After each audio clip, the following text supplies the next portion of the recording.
Well, hello everyone. Just gonna wait for a few people to join on the live here.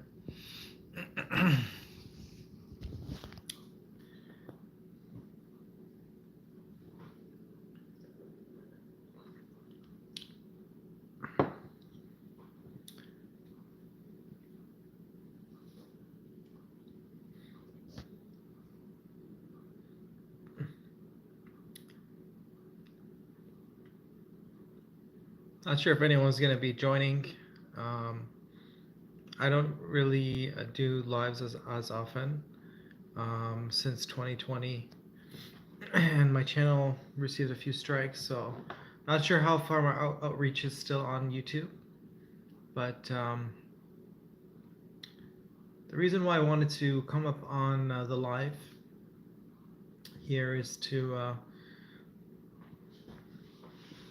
talk more about the recent assassination attempt on President Donald J. Trump, and that happened on July 13th. And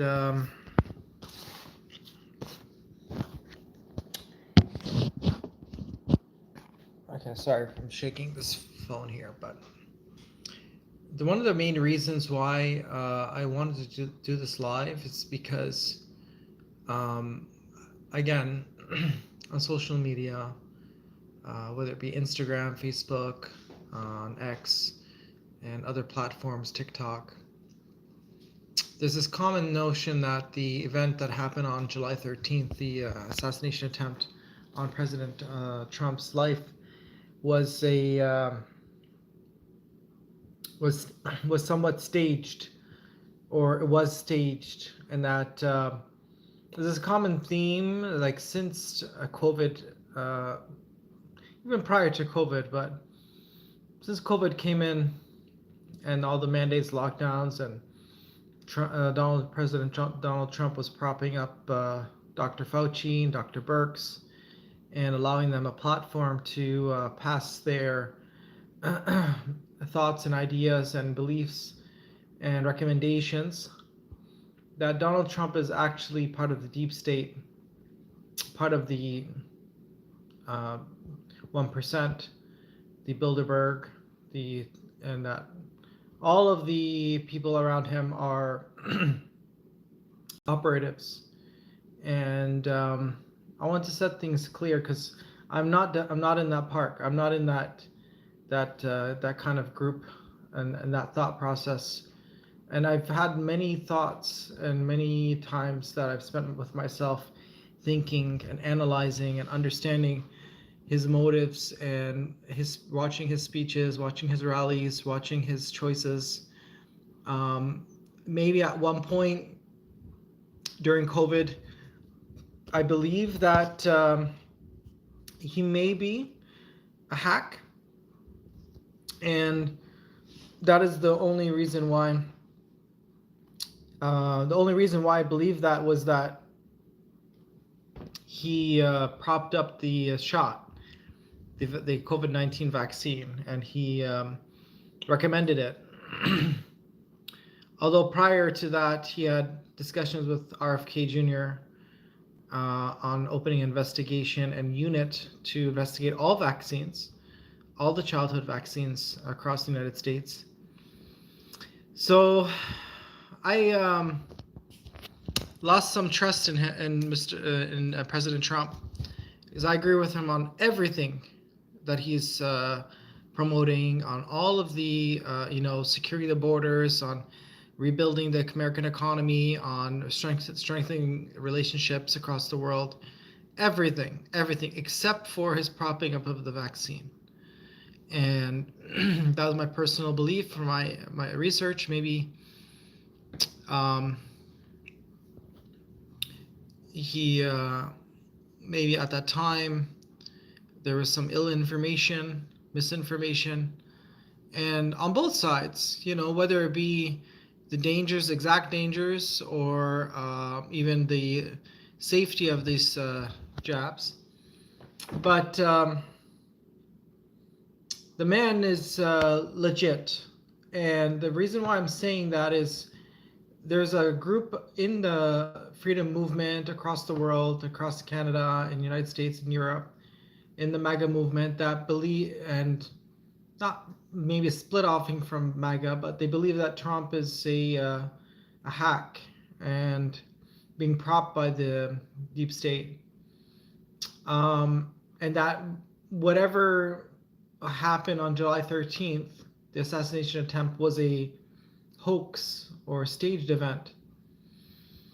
I think we're getting into a lot of territory that is somewhat not only obscure, and I don't want to say just conspiracy, but the fact that when you're in that mindset that you can't trust anyone or anything that you see, then you come to a point where you don't even trust your own instincts. You don't even trust what's really in front of you. On the topic of political assassinations, I come from a country called Lebanon.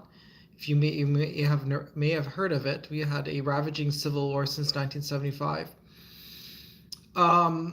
And it ended in 1990. We had a lot of political assassinations of presidents, of reporters, of political figures, and especially in 2004, our Prime Minister Rafiq Hariri was assassinated in downtown Beirut.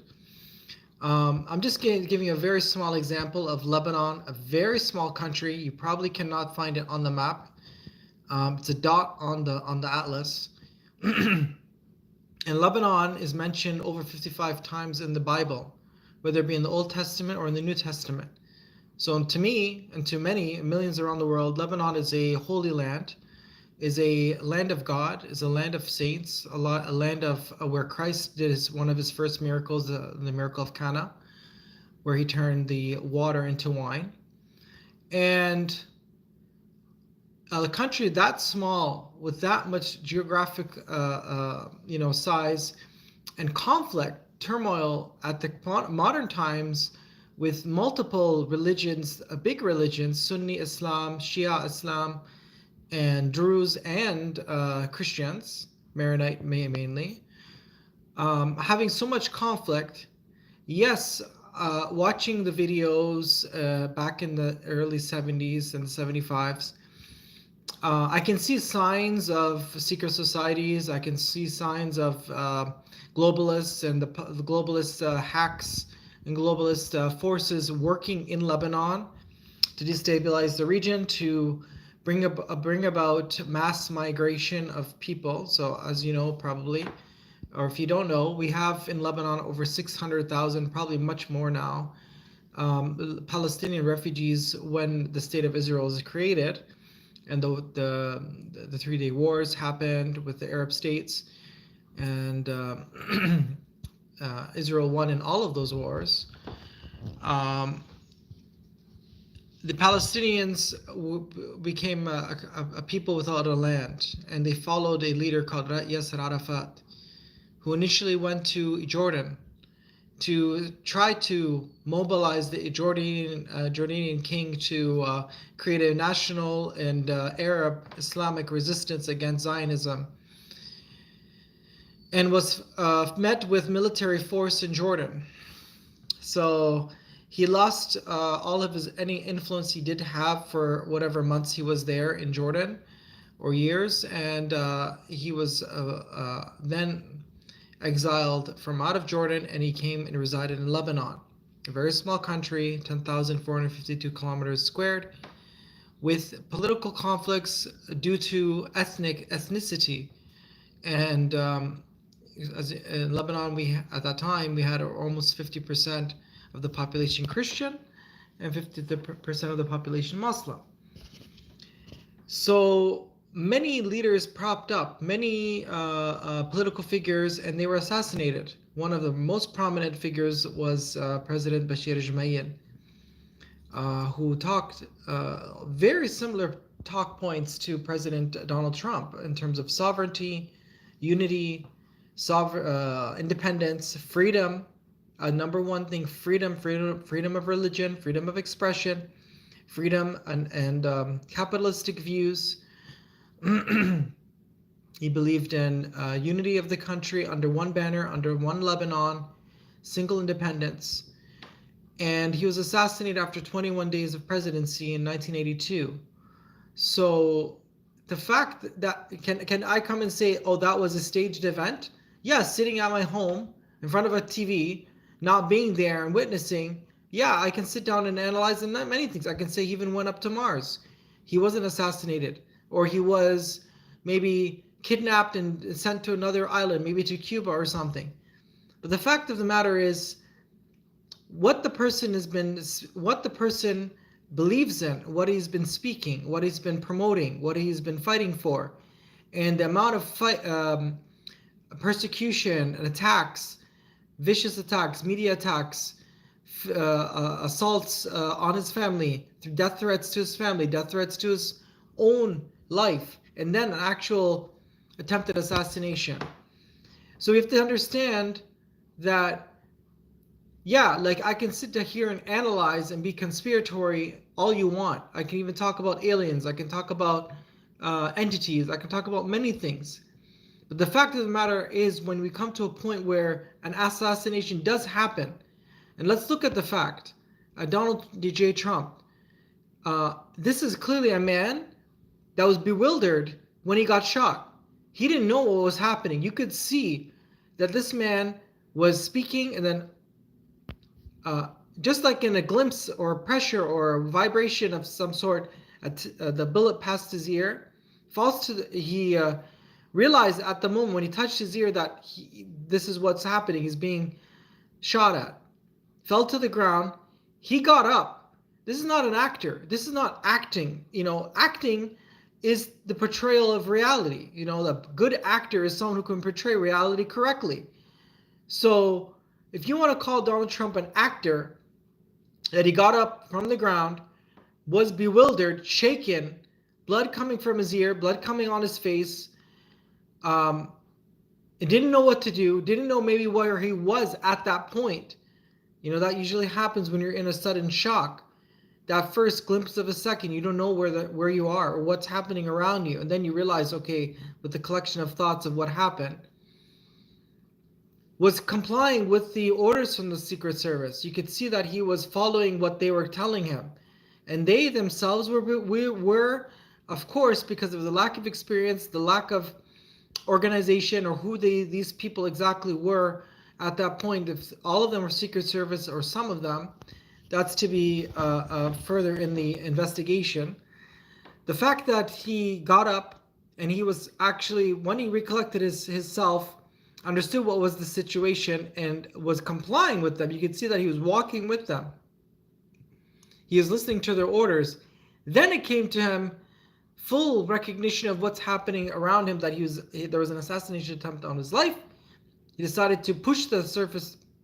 He didn't push, actually. He asked them to wait a minute, and he collected himself. He grabbed his fist, and then in the sky said, "Fight, fight, fight, fight," and showed that he is alive and he's well, and that he is giving now motivation and emotional support, spiritual support, and just encouragement to his platform that he's alive, to the people that support him and love him.